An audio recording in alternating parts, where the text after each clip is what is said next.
ஏமா நாங்க என்ன விசாரிக்கிறதா வேண்டாமா? நீங்க விவரம் சொல்லுங்க, என்ன நடந்துச்சு? என் கெட்ட நேரமோ என்னமோ சார், நான் பணத்தை கொடுத்த அடுத்த நாளே சந்தானம் இந்த அம்மாவோட புருஷன் ஹார்ட் அட்டாக் வந்து இறந்துட்டான் சார். என் புள்ள அவனாவோட செத்தான், நீ பண்ண துரோகத்தினால தான்டா செத்தான். இப்ப மீதி இருக்கிற எங்க உசுரையும் எடுக்க தானே இதெல்லாம் பண்ணிருக்க சார். கொடுத்த கடனை திருப்பி கேட்டா இப்படித்தான் சார் புலம்புறாங்க, இல்லைன்னா சாபம் விடுறாங்க சார். தேவையில்லாம ஏதோ கதையெல்லாம் கட்டுறாங்க சார். பணத்தை திரும்ப கொடுக்க முடியலன்னா கடன் கொடுத்தவன் பொல்லாதவனா இல்ல எப்படி?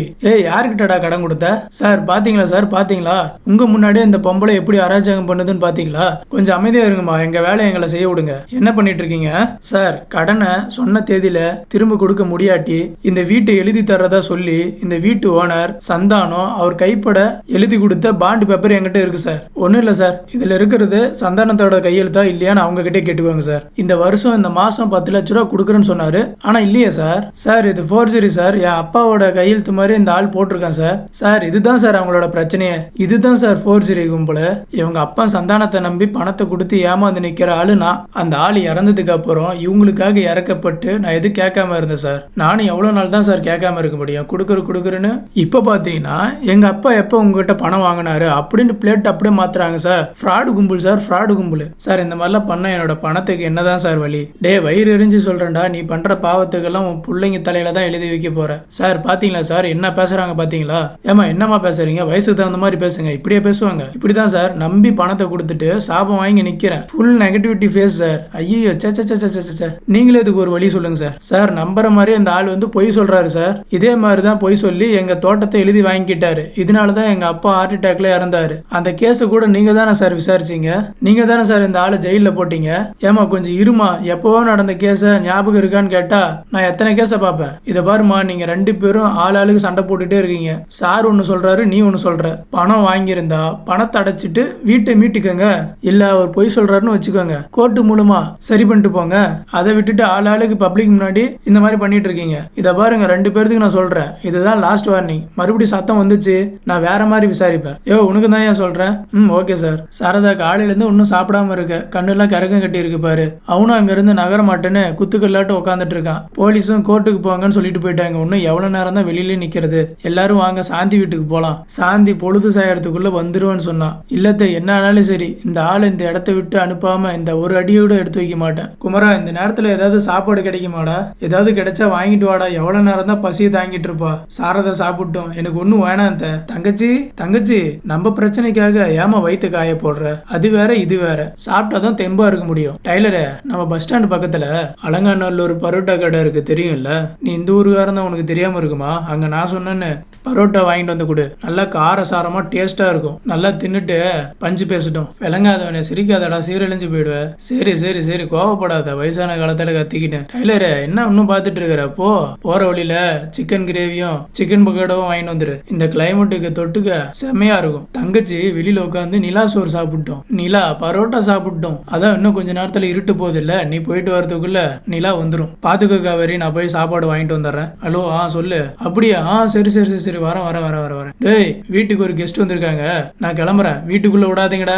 சரிண்ணா, நாங்க பாத்துக்கிறோண்ணா. குளிர் ஆரம்பிச்சதும் அவங்களே இந்த இடத்த விட்டு காலி பண்ண ஆரம்பிச்சிருவாங்க. நீங்க அசந்தராதீங்கடா.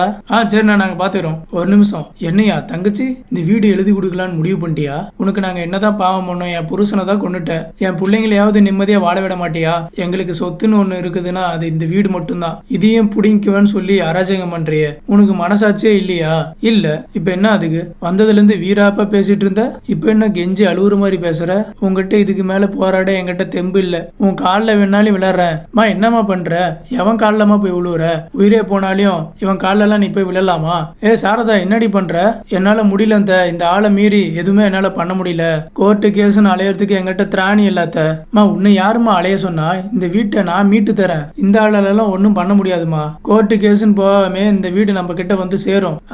சேரும் நினைச்சுக்கிட்டே இரு. நீ கோர்ட்டுக்கே போனாலையும் இந்த வீடு எனக்கு தான். சும்மா இங்க இருந்து நேரத்தை கிடக்காம ஊருக்கு போய் அப்பளத்தை உருட்டுற வேலையை பாருங்க. இதை பாருமா, தயவு செய்து இன்னொரு டைம் இந்த மாதிரி பண்ணாது. இவன் காலெல்லாம் போய் விழுந்தேன்னா அப்பாவோட ஆத்மா நம்மள மன்னிக்காது. ஆமாண்டி சாரதா, இவன் காலில் விழலாம்னு நினைக்கலாமா? தங்கச்சி, அருவாளெல்லாம் தூக்கிட்டு வந்து வெட்ட வந்தவனி இவ்வளவு தூரம் இறங்கி வந்து கெஞ்சற, காலில் எல்லாம் விழுவுற. சரி அண்ணன், உனக்காக ஒரு சௌரியம் பண்றேன். இன்னைக்கு ஒரு நாள் இந்த வீட்டுல ஆசை தீர இருந்துக்கோ. ஆனா காலையில உடனே நீ காலி பண்ணிடணும். தங்கச்சி, அண்ணன் உனக்காக பண்றேன். வரேன் தங்கச்சி.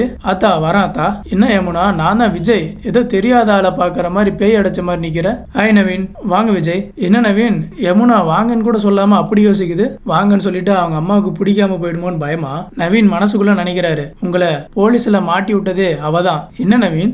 ஒண்ணும் இல்ல, என் வீட்டுக்கு வந்திருக்கீங்க, உங்களை நான் ரிசீவ் பண்றேன்ல, அதை மட்டும் பாருங்க. அதெல்லாம் நீங்க சொல்லக்கூடாது. யமுனா சின்ன பொண்ணு, அதுக்கும் சில விஷயங்கள்லாம் தெரியல. நவீன் மனசுக்குள்ள நினைக்கிறாரு, இவளா சின்ன பொண்ணு, சரியான விஷம் விஜய்.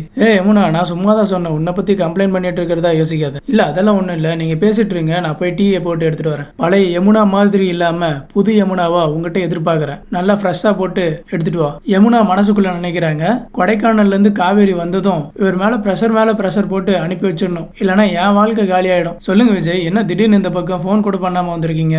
வேற என்ன பிரதர், காவேரி பத்தி பேசுறதுக்கு தான் இங்க வந்தேன். என்னாச்சு? இல்ல என் கூட கிளம்பி வர்றதுக்கு ரெடியா இருந்தவ சடனா மாத்தி பேசிட்டா. அந்த பசுபதினால எனக்கு பிரச்சனை வருதான், அதனாலதான் விலைக்கு போலான்னு முடிவு பண்ணிட்டேன் அப்படிங்கிறா. என்னால அவ சொல்ற ரீசனை ஏத்துக்க முடியல, என்னன்னே தெரியல.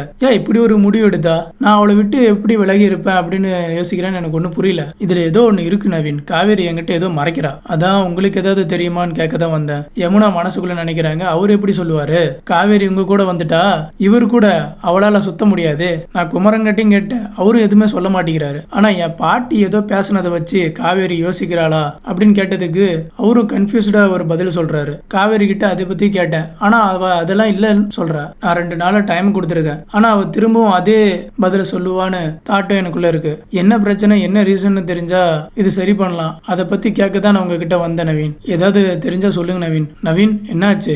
இல்ல விஜய், எனக்கும் எதுவும் தெரியாது. யமுனா மனசுக்குள்ள நினைக்கிறாங்க, ரீசனே இவர் தான். ரீசன் கிட்டே ரீசன் வந்து கேட்டா நான் கொடுத்த டைம் நாளையோட முடிய போகுது. அதுக்குள்ள அவ நல்ல முடிவு சொல்லாம இருக்கட்டும், கண்டிப்பா நான் பெரிய பிரச்சனை பண்ணுவேன். யாரும் என்னன்னுலாம் பார்க்க மாட்டேன். காவேரியை வலுக்கட்டாயமா என் வீட்டுக்கு கூட்டிட்டு போயிட்டே இருப்பேன். நான் ஏன் நாளைக்கு வரைக்கும் வெயிட் பண்ணணும், நான் இப்பயே போறேன். எனக்கு பைத்தியம் முடிக்கிற மாதிரி இருக்குது. விஜய், காவேரி இப்ப ஊருக்கு போயிருக்காளா? பசுபதி அவங்க அப்பா கையெழுத்து மாதிரி ஒரு டாக்குமெண்ட் வச்சுக்கிட்டு அவங்க எல்லாத்தையும் வீட்டு விட்டு வெளியில நிக்க வச்சிருக்கானா. போலீஸ் வந்தும் கோர்ட்ல பாத்துக்குவாங்கன்னு சொல்லிட்டு தான் போயிருக்காங்களாம். பசுபதிக்கு அதான் வேணும். கோர்ட் மூலியமா கூட அந்த ஆளால ஜெயிக்க முடியாதுன்னு தெரிஞ்சும் உடனே ஜட்ஜ்மெண்ட் வராதுன்னு தெரியும்ல, வருஷ கணக்கா இழுத்தடிச்சு எல்லாரோட நிம்மதியும் கெடுக்கிறதுக்கு தான் அவன் பிளானு. அதுக்கு தான் இப்படி பண்ணிட்டு இருக்கான்.